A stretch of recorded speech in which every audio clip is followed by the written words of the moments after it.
ಅಯೋಧ್ಯೆ ರೈಲು ನಿಲ್ದಾಣ ಉದ್ಘಾಟನೆಗೆ ಕ್ಷಣಗಣನೆ ಆರಂಭವಾಗಿದೆ. ಧಾಮ್ ರೈಲು ನಿಲ್ದಾಣದಲ್ಲಿ ಸಿಎಂ ಸಿದ್ಧತೆಯ ಪರಿಶೀಲನೆ ನಡೆಸಿದ್ದಾರೆ.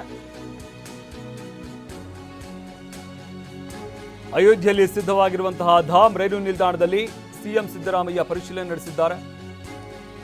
ಯುಪಿ ಸಿಎಂ ಯೋಗಿ ಆದಿತ್ಯನಾಥ್ರಿಂದ ಪರಿಶೀಲನೆ ನಡೆಸಲಾಗ್ತಾ ಇದೆ. ನಾಳೆ ಉದ್ಘಾಟನೆಯಾಗಲಿರುವಂತಹ ಅಯೋಧ್ಯೆಯ ಧಾಮ್ ನಿಲ್ದಾಣ ಅಮೃತ ಭಾರತ ರೈಲು, ವಂದೇ ಭಾರತ ರೈಲುಗಳಿಗೆ ಚಾಲನೆಯನ್ನು ನೀಡಲಾಗುತ್ತೆ. ಇಲ್ಲಿ ನಾಳೆ ಚಾಲನೆ ನೀಡಲಿರುವಂತಹ ಪ್ರಧಾನಿ ನರೇಂದ್ರ ಮೋದಿ ಹಲವಾರು ರೈಲುಗಳಿಗೂ ಕೂಡ ಈ ಸಂದರ್ಭದಲ್ಲಿ ಚಾಲನೆಯನ್ನು ನೀಡಲಾಗುತ್ತೆ. ಅಮೃತ ಭಾರತ್ ಹಾಗೆ ವಂದೇ ಭಾರತ ರೈಲುಗಳು ಕೂಡ ಎಲ್ಲಿಂದ ಚಾಲನೆಯನ್ನ ಪಡ್ಕೊಳ್ಳಲಿವೆ. ಈಗಾಗಲೇ ಸಿಎಂ ಯೋಗಿ ಆದಿತ್ಯನಾಥ್ ಅಲ್ಲಿ ಸಿದ್ಧತೆಗಳಿಗೆ ಸಂಬಂಧಪಟ್ಟಂತೆ ಪರಿಶೀಲನೆಯನ್ನು ನಡೆಸ್ತಾ ಇದ್ದಾರೆ. ಯಾವ ರೀತಿಯಾಗಿ ಸಿದ್ಧತೆಗಳಾಗ್ತಾ ಇದ್ದಾವೆ, ಕೆಲಸ ಕಾರ್ಯ ಎಷ್ಟರ ಮಟ್ಟಿಗೆ ಆಗಿದೆ, ಎಲ್ಲ ವಿಚಾರಗಳಿಗೆ ಸಂಬಂಧಪಟ್ಟಂತೆ ಖುದ್ದು ಭೇಟಿ ಕೊಟ್ಟಂತಹ ಯುಪಿ ಸಿಎಂ ಯೋಗಿ ಆದಿತ್ಯನಾಥ್ ಅಲ್ಲಿ ಸಿದ್ಧತೆಗಳ ಪರಿಶೀಲನೆಯನ್ನು ಒಂದು ಕಡೆ ನಡೆಸ್ತಾ ಇದ್ದಾರೆ. ಅಯೋಧ್ಯೆಯ ರೈಲು ನಿಲ್ದಾಣ ಉದ್ಘಾಟನೆಗೆ ಈಗ ಕ್ಷಣಗಣನೆ ಆರಂಭವಾಗಿರುವಂಥದ್ದು.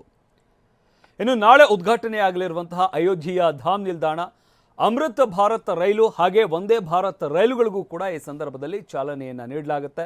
ನಾಳೆ ಪ್ರಧಾನಿ ನರೇಂದ್ರ ಮೋದಿ ಎಲ್ಲ ರೈಲುಗಳಿಗೆ ಹಾಗೆ ರೈಲ್ವೆ ನಿಲ್ದಾಣಕ್ಕೆ ಚಾಲನೆಯನ್ನು ನೀಡಲಿದ್ದಾರೆ. ಈಗಾಗಲೇ ಯಾವ ರೀತಿಯಾಗಿ ಕೆಲಸಗಳಾಗಿದ್ದಾವೆ, ಕೆಲಸ ಕಾರ್ಯಗಳು ಹಾಗೆ ಉದ್ಘಾಟನೆಗೆ ಕಾರ್ಯಕ್ರಮಕ್ಕೆ ಸಿದ್ಧತೆ ಯಾವ ರೀತಿಯಾಗಿ ಆಗಿದೆ ಅನ್ನೋ ವಿಚಾರಕ್ಕೆ ಸಂಬಂಧಪಟ್ಟಂತೆ ಕೂಡ ಖುದ್ದಾಗಿ ಯುಪಿ ಸಿಎಂ ಯೋಗಿ ಆದಿತ್ಯನಾಥ್ ಅಲ್ಲಿಗೆ ಭೇಟಿ ಕೊಟ್ಟು ಪರಿಶೀಲನೆಯನ್ನು ನಡೆಸಿದ್ದಾರೆ. ಸಿದ್ಧತೆಗಳು ಯಾವ ರೀತಿಯಾಗಿ ಇದೆ ಅನ್ನೋ ವಿಚಾರಕ್ಕೆ ಸಂಬಂಧಪಟ್ಟಂತೆ ನಾಳೆ ಪ್ರಧಾನಿ ಮೋದಿ ಆಗಮಿಸಲಿದ್ದಾರೆ, ಉದ್ಘಾಟನೆಯಲ್ಲಿ ಭಾಗಿಯಾಗಲಿದ್ದಾರೆ. ಇನ್ನು ಅಯೋಧ್ಯೆ ಶ್ರೀರಾಮನ ವಿಗ್ರಹ ಪ್ರತಿಷ್ಠಾಪನೆಗೂ ಕೂಡ ದಿನಗಣನೆ ಆರಂಭವಾಗಿದೆ. ಪ್ರತಿಷ್ಠಾಪನೆ ಸಮಾರಂಭದಲ್ಲಿ 5 ಗಣ್ಯರು ಭಾಗಿಯಾಗ್ತಾ ಇದ್ದಾರೆ. ಪ್ರಧಾನಿ Modi, UP CM Yogi Adityanath, RSS ಮುಖ್ಯಸ್ಥ ಮೋಹನ್ ಭಾಗವತ್, ಗವರ್ನರ್ ಆನಂದಿಬೆನ್ ಹಾಗೆ ಮುಖ್ಯ ಅರ್ಚಕ ಸೇರಿದಂತೆ 5 ಮಾತ್ರ ಗರ್ಭಗುಡಿಗೆ ಅವಕಾಶವನ್ನು ನೀಡಲಾಗುತ್ತೆ. ಈ ವೇಳೆ ಗರ್ಭಗುಡಿಯ ಪರದೆ ಮುಚ್ಚಲಾಗುತ್ತೆ. ಅಯೋಧ್ಯೆಯ ಶ್ರೀರಾಮನ ವಿಗ್ರಹ ಪ್ರತಿಷ್ಠಾಪನೆಗೆ ದಿನಗಣನೆಗಳು ಈಗಾಗಲೇ ಆರಂಭವಾಗಿರುವಂಥದ್ದು. ಪ್ರತಿಷ್ಠಾಪನೆ ಸಮಾರಂಭದಲ್ಲಿ 5 ಗಣ್ಯರು ಭಾಗಿಯಾಗ್ತಾರೆ.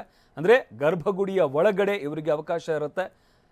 ಪ್ರಾಣ ಪ್ರತಿಷ್ಠಾಪನೆಯ ಸಂದರ್ಭದಲ್ಲಿ ಈ 5 ಜನರಿಗೆ ಮಾತ್ರ ಗರ್ಭಗುಡಿಗೆ ಒಳಗಡೆ ಪ್ರವೇಶಕ್ಕೆ ಅವಕಾಶ ಇರುತ್ತೆ.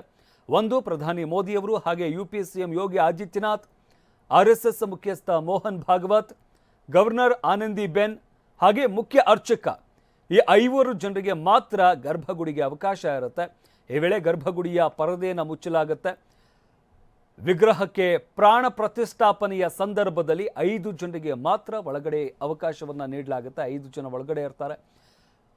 ಕೇವಲ 84 ಸೆಕೆಂಡ್ಗಳ ಒಂದು ಸಮಯವನ್ನು ಕೂಡ ನಿಗದಿಪಡಿಸಲಾಗಿರುವಂಥದ್ದು. ಆ ಒಂದು ಸಮಯದಲ್ಲಿ ಪ್ರಾಣ ಪ್ರತಿಷ್ಠಾಪನೆಯನ್ನು ನೆರವೇರಿಸಲಾಗುತ್ತೆ. ಈಗಾಗಲೇ ಮುಹೂರ್ತವನ್ನು ಕೂಡ ನಿಗದಿಪಡಿಸಲಾಗಿರುವಂಥದ್ದು. ಅದೇ ಮುಹೂರ್ತದಲ್ಲಿ ಶ್ರೀರಾಮನ ಮೂರ್ತಿಗೆ ಪ್ರಾಣ ಪ್ರತಿಷ್ಠಾಪನೆಯನ್ನು ನೆರವೇರಿಸಲಾಗುತ್ತೆ. 5 ಗಣ್ಯರಿಗೆ ಮಾತ್ರ ಒಳಗಡೆ ಅವಕಾಶವನ್ನು ನೀಡಲಾಗಿರುವಂಥದ್ದು. ಇವರು 5 ಜನ ಗರ್ಭಗುಡಿಯ ಒಳಗಡೆ ಇರ್ತಾರೆ. ಈ ಸಂದರ್ಭದಲ್ಲಿ ಪರದೆಯನ್ನು ಕೂಡ ಮುಚ್ಚಲಾಗಿರುತ್ತೆ.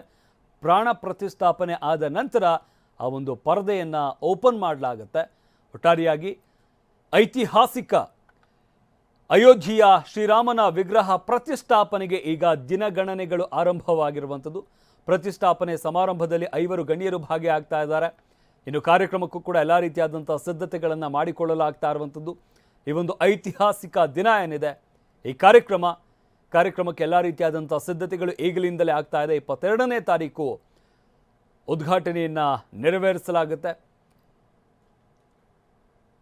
ಜೊತೆಗೆ ಮೂರ್ತಿಗೆ ಪ್ರಾಣ ಪ್ರತಿಷ್ಠಾಪನೆಯನ್ನು ನೆರವೇರಿಸುವಂತಹ ಒಂದು ಕಾರ್ಯ ಕೂಡ ನಡೆಸಲಾಗುತ್ತೆ. ಈ ಸಂದರ್ಭದಲ್ಲಿ 5 ಗಣ್ಯರು ಮಾತ್ರ ಈ ಕಾರ್ಯಕ್ರಮದಲ್ಲಿ ಭಾಗಿಯಾಗ್ತಾರೆ. ಕಾರ್ಯದಲ್ಲಿ ಪ್ರಧಾನಿ Modi, UP CM Yogi Adityanath, RSS ಮುಖ್ಯಸ್ಥ ಮೋಹನ್ ಭಾಗವತ್ ಹಾಗೆ ಗವರ್ನರ್ ಆನಂದಿಬೆನ್ ಹಾಗೆ ಮುಖ್ಯ ಅರ್ಚಕರು ಸೇರಿದಂತೆ 5 ಮಾತ್ರ ಗರ್ಭಗುಡಿಯ ಒಳಗಡೆ ಅವಕಾಶ ಇರುತ್ತೆ.